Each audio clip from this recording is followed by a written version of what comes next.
This week's episode is brought to you by our brand new audio walking tour of Nara Dreamland in Japan.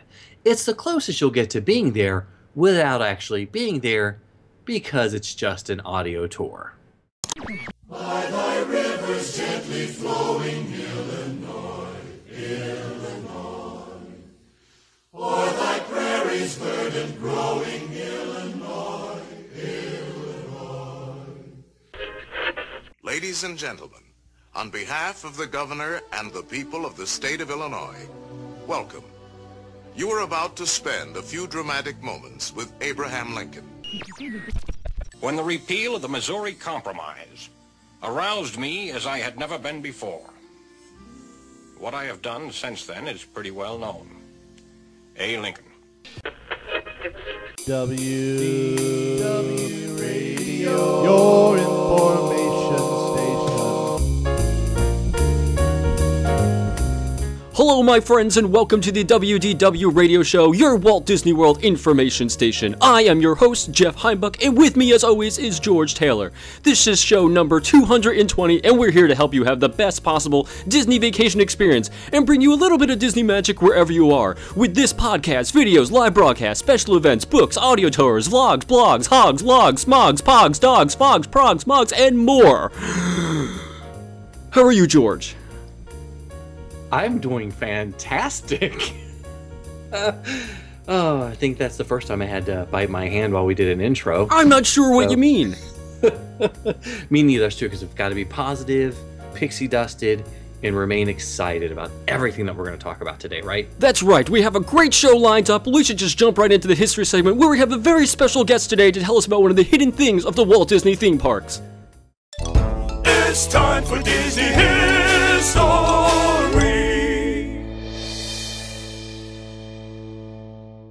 So for this week's history segment, we needed to bring in an expert.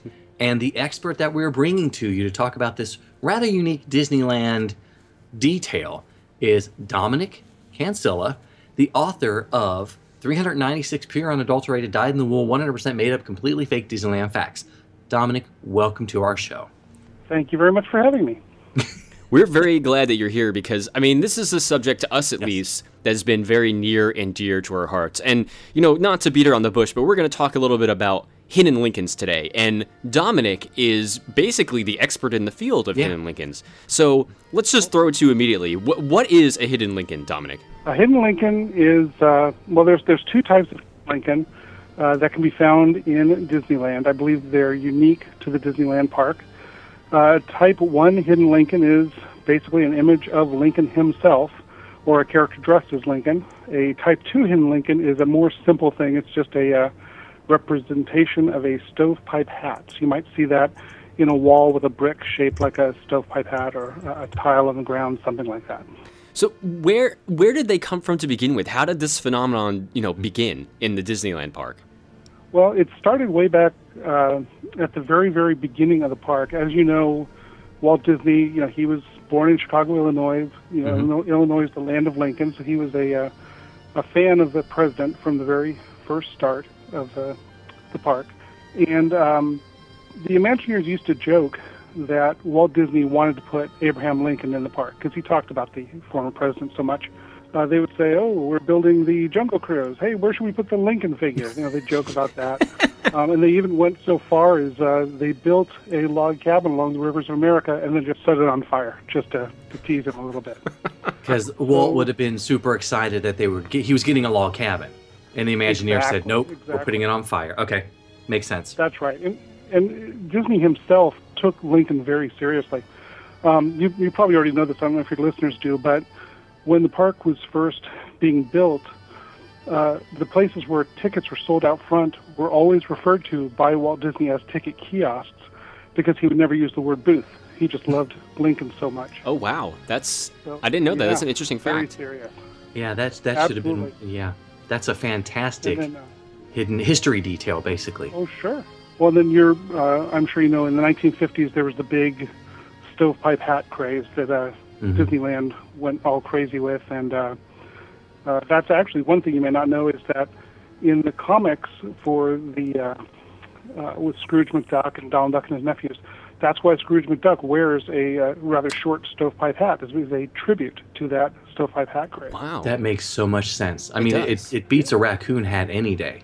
Certainly. Less shade in a raccoon hat, and it's going to smell bad after a while. That's right. It's a very practical thing.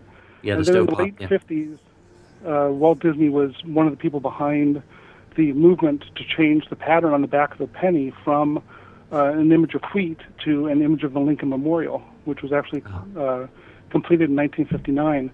And that's where the idea from having pressed pennies machines at Disneyland came from, was Walt's involvement in those pennies. Those connections are amazing. Yeah. It's amazing. So from there, it turned from a joke among the Imagineers into something a little more serious. They thought, we really should have some tributes to this famous president in the park. And that's why they started hiding these images of Abraham Lincoln, here and there around Disneyland. Wow. It's so much cooler to look for hidden Lincolns than it ever was to find hidden Mickeys anywhere. Those are so passé. Yeah, and the Lincolns are much more rare, and they're meant to be that way. Some of them only appear at certain times of day or from certain angles. You really have to keep your eyes out. Wow. So do you know what the first spotted and recorded hidden Lincoln was? Who's the first one that discovered this whole thing and revealed it to the public? I am not sure who actually made the first one. I spoke with a lot of actual people who have talked to or heard from acquaintances of Disney engineers and other interesting folks, but never got a straight story about which was the first. Certainly, they predate the animatronic Abraham Lincoln. There are probably the very first one is one that can only be seen from the air. It's an image of Abraham Lincoln on top of the Opera House on Main Street. Wow. You can still barely see it on Google Maps. So it's pretty impressive. I've seen that image on your website. It's fantastic. Yes. Yeah. Definitely. It's pretty impressive once you see it.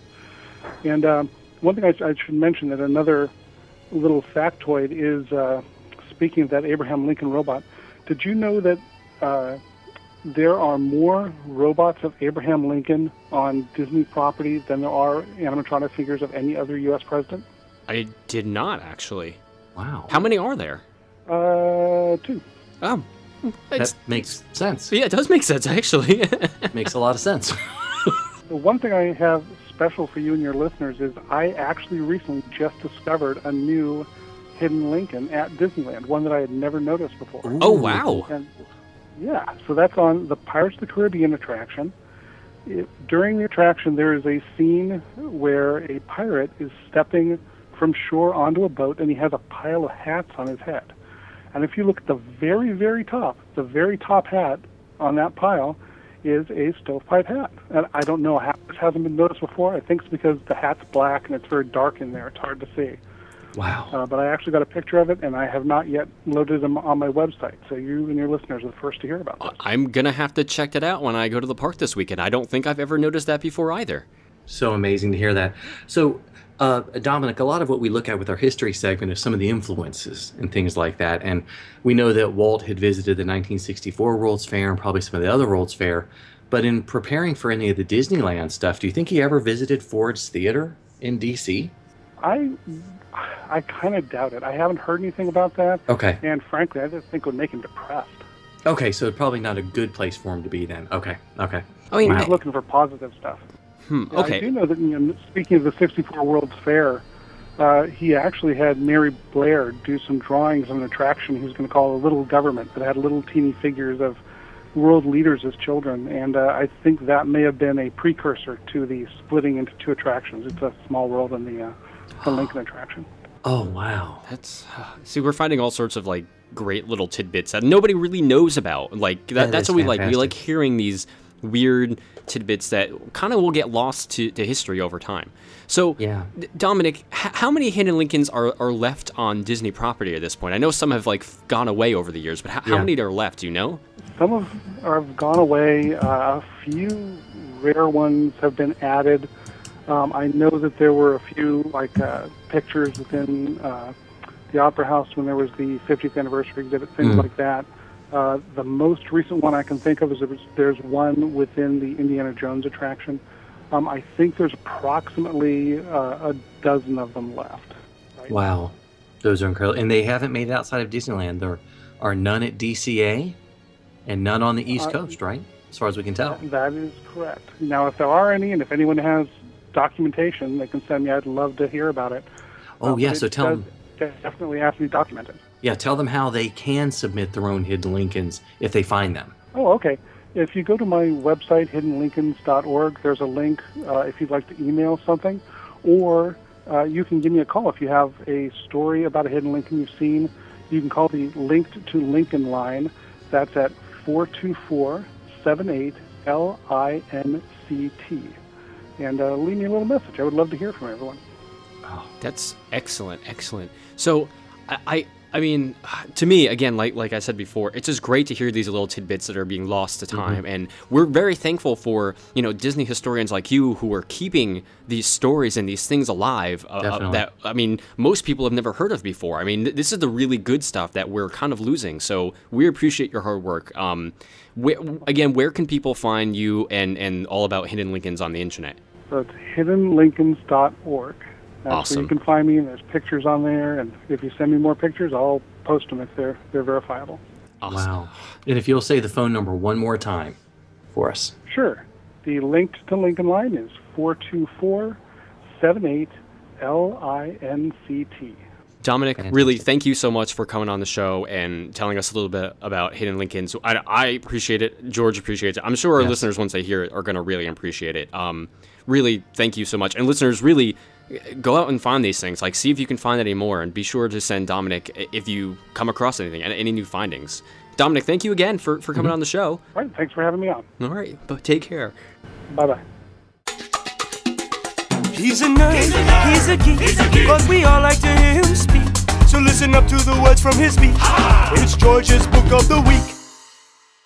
So for this week's Book of the Week, we are checking out 3 books. Yes, count them, 1, 2, 3, by our friend Dominick Cancilla. And I hope I said that right, because I heard it rhymed with Godzilla. Fair enough. Fair enough. Yeah. So these are 3 books of Dominick's vacation photos that he took while he was at Disneyland, and unfortunately, internet prankster Horatio Q. Liar, or maybe it's Liar, it might be French, got to the photos before the book was printed. So these books are aptly titled, That's Not At Disneyland, That's Not At Disneyland 2, the number 2, and That's Not At Disneyland 3, which I think are a pretty hilarious series for a title of books. Exactly. So Mr. Liar has inserted these fake photos from Disneyland all over the book, allowing for some pretty hilarious sight gags. And it's up to you, dear readers or viewers of the book, to determine what is incorrect about the photos and find out if you were right or not on the next page, where the correct photo actually lies. Yeah, so basically you're getting at least more than 40 photos from Dominick's scrapbooks that have been altered somewhat by Mr. Liar. The doctor photos, as Jeff mentioned, are on the front of the page, and the actual photos are on the backside. So, it might seem like an odd concept, but it's a great way for serious fans of Disneyland to check out to see how well they know their beloved park. So, surprisingly, a couple of the photos threw me off, more times than not, to be honest. It was kind of bizarre. I had kind of trouble determining what was altered and what wasn't at times, even though I'm seeing a lot of this stuff all the time. But when you do notice, they're usually pretty hilarious in nature, and they really show Dominick's really keen eye for humor when it comes to the parks. Yeah, so the book sort of reminded me of the Where's Waldo series, sort of, but with Disney details.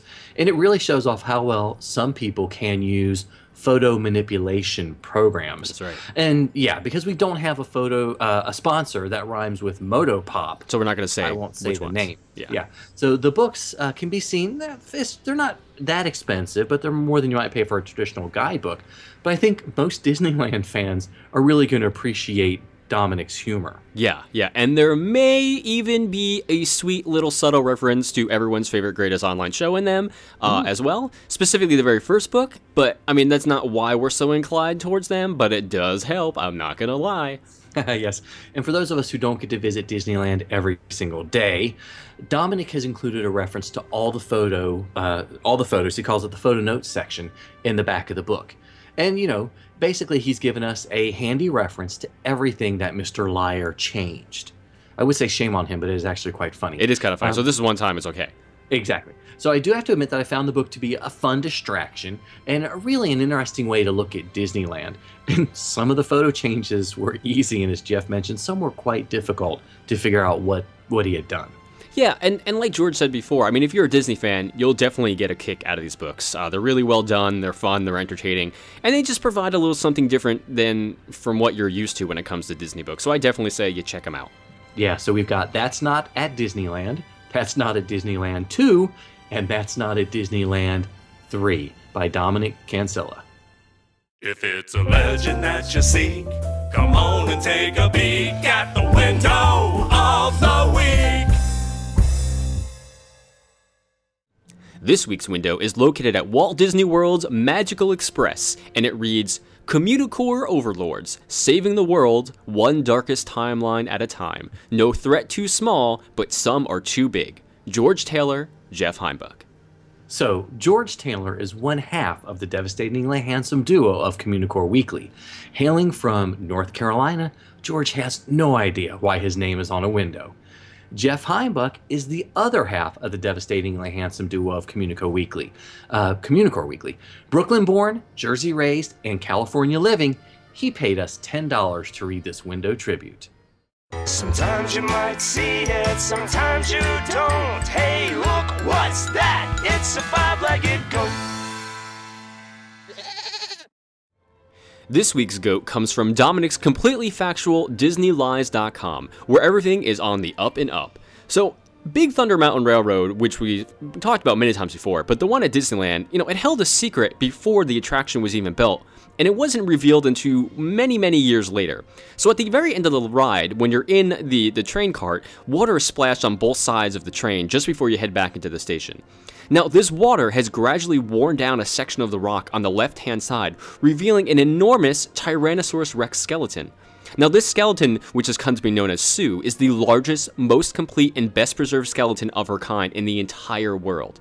She was named by park guest Sue Hendrickson in 1990, after Hendrickson pointed out to cast members that the true nature of all the weird rocks they were throwing out were actually pieces of the skeleton.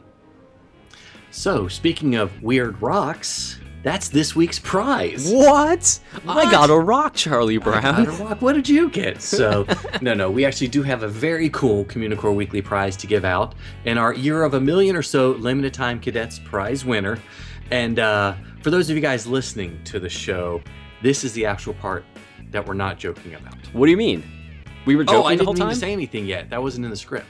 Oh. My bad. I guess the cat's out of the bag now. You might as well just say it. Well, it should be. I didn't want Christine F. from Puyallup, Washington, to think that this was a joke. Oh, snap. Did you see that segue, guys? He got so good at this. I'm getting better eventually. In another couple episodes, I'll have it down. But she is the winner. Christine is the winner of our Year of a Million or So Limited Time Cadets weekly prize giveaway. And so she's going to get a very cool Communicore Weekly prize pack. But yes, this has been finally, after 5 seasons, we've done an April Fool's episode. How long have we been talking about this? Like, I know. Literally the entire time we're doing the show. Yeah, that we always need to do it, and then we forget, and then we're looking at the calendar going, oh, next week's April Fool's Day. And even that, most of the time it's like April 2nd, I'm like, oh no, we didn't do it this year. Oh no, we didn't do it this year. Oh no, we didn't do it this year.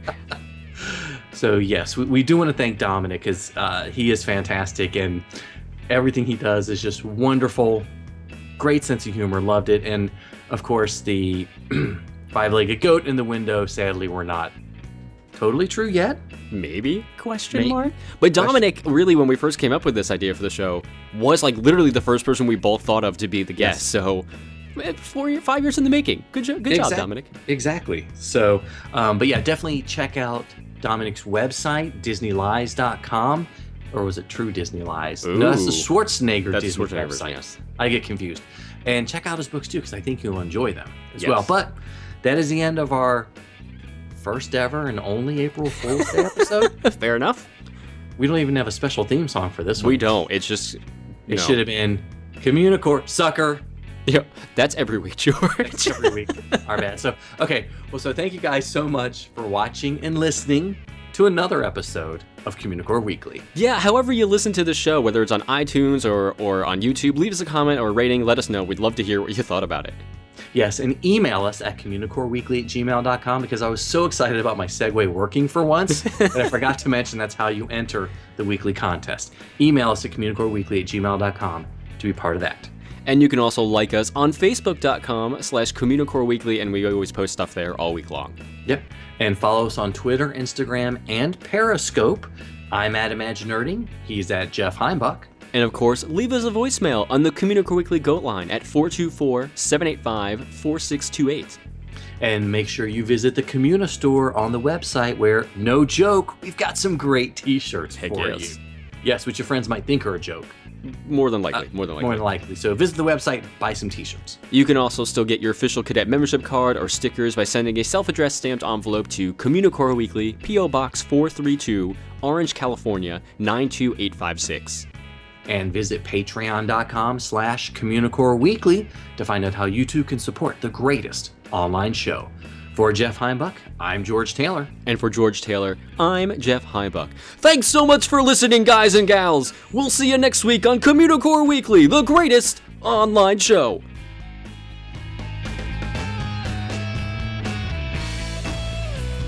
Hi, Diana.